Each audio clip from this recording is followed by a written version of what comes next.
आज दिनांक 16 अक्टूबर 2024 को अंतर्राष्ट्रीय हिंदू परिषद राष्ट्रीय बजरंग दल महानगर मुरादाबाद के कार्यकर्ताओं के द्वारा जिला कचहरी पर एकत्रित होकर बहराइच की घटना के विरोध में जोरदार ज्ञापन दिया गया।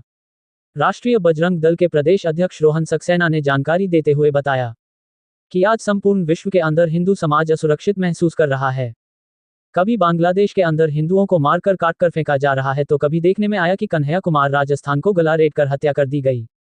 नूपुर शर्मा को किताब में लिखी बात पढ़ने पर सर तन से जुदा के नारे लगाते हैं। हरियाणा के नूह में हिंदू समाज की पारंपरिक यात्रा पर पथराव और आगजनी। पिछले वर्ष बरेली में निकलने वाली पारंपरिक कांवड़ यात्रा का मार्ग परिवर्तित करना, लाठीचार्ज और अब बहराइच के अंदर मां दुर्गा की पारंपरिक शोभा यात्रा और मूर्ति विसर्जन यात्रा में जिस प्रकार का कृत्य हुआ है, वह कहीं ना कहीं दर्शाता है कि संपूर्ण भारत के अंदर जिहाद की आंधी बहुत तेजी के साथ बढ़ रही है। इस जिहाद की आंधी के कारण संपूर्ण भारत में हिंदू समाज सुरक्षित नहीं है। सरकार और प्रशासन मुस्लिम तुष्टीकरण की नीति के अंतर्गत कार्य कर रहे हैं। इस देश के अंदर अगर हिंदू समाज को सुरक्षित रखना है तो हिंदू समाज के लिए सरकार को मन बनाकर उनका सुरक्षा देने का काम करना होगा। हिंदुओं की यात्राओं में सुरक्षा बढ़ानी चाहिए। योगी जी तो कहते हैं कि हम हिंदू समाज को सुरक्षा देने आए हैं, परंतु उनके सरकार में बहराइच की घटना घोर निंदनीय है। वह दर्शाती है कि बातें जवानों पर अलग और कागजों में अलग हैं। अधिकारियों को जब यात्राओं के लिए परमिशन के लिए लोग जाते हैं तो अधिकारी उन यात्राओं की परमिशन नहीं करने देते, उन हिंदुओं के त्योहारों को नहीं मानने देते। परंतु अगर यही कोई जिहादी अपने किसी कार्यक्रम की परमिशन के लिए जाए तो 4 गुना फोर्स लगाकर उनके कार्यक्रम को कराया जाता है। कहीं ना कहीं इस देश के अंदर एक समाज विशेष को विशेष दर्जा देने के चक्कर में देश की सरकार लग रही है, जिसको राष्ट्रीय बजरंग दल बर्दाश्त नहीं करेगा। विभाग महामंत्री गौरव सैनी ने मीडिया को संबोधित करते हुए बताया कि आज जो ज्ञापन दिया गया है और जिस घटना के लिए ये ज्ञापन दिया गया है, वह घटना ने हिंदू समाज में भारी रोष व्याप्त किया है। हम सबको योगी जी से बहुत बड़ी उम्मीद है कि योगी जी की सरकार हिंदू समाज की देन है, वह हिंदू समाज का काम करेंगे और अगर इस प्रकार हिंदू समाज पिसता रहा, मारता रहा तो भविष्य में हिंदू समाज का विश्वास योगी जी से उठ जाएगा, जिसका खामियाजा संपूर्ण सरकार को उठाना पड़ेगा।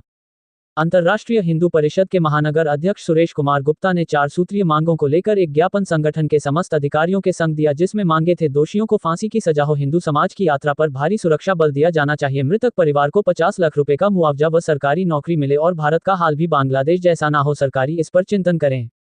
कार्यक्रम में अभिषेक श्रीवास्तव, शिवम प्रजापति, अक्षय शुक्ला, महेंद्र सैनी, दिशांत सैनी, आकाश सैनी, योगेश सुरैया, आनंद कुमार प्रजापति, विशाल ठाकुर, प्रेम सक्सेना, शिवम, रमेश, अंकित आदि कार्यकर्ता उपस्थित रहे। दिया गया है।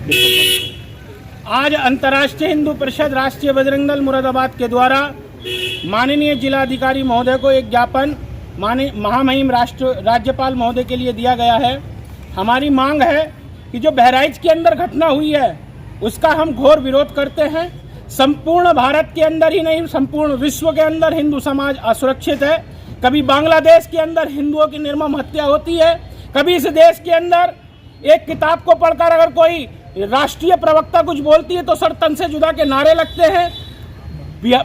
आपके बरेली के अंदर पारंपरिक कांवड़ यात्रा मार्ग पर लाठीचार्ज होकर और कांवड़ियों को वापस भेजा जाता है, और अब बहराइच के अंदर हिंदू शांतिपूर्ण रूप से अपनी देवी माता की मूर्ति विसर्जन की यात्रा निकाल रहा था, उसमें गोली चला दी गई।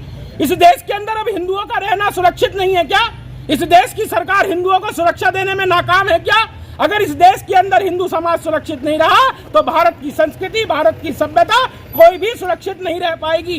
राष्ट्रीय बजरंग दल मांग करता है कि हिंदू धार्मिक यात्राओं की सुरक्षा बढ़ाई जाए और जिन लोगों ने ऐसा कृत्य किया है, जो ऐसी सोचों को पनपा रहे हैं, ऐसे लोगों के खिलाफ सख्त से सख्त कार्रवाई की जाए, उन्हें फांसी की सजा दी जाए। देश के अंदर 10 लाख मदरसे आतंकवाद सिखा रहे हैं, उन पर अविलंब प्रतिबंध लगना चाहिए। दारुल उलूम देवबंद और जमात उलमाए हिंद और बरेलवी संप्रदाय, ये पूरे देश के अंदर आतंकवाद की जड़ है, इन पर प्रतिबंध लगना चाहिए।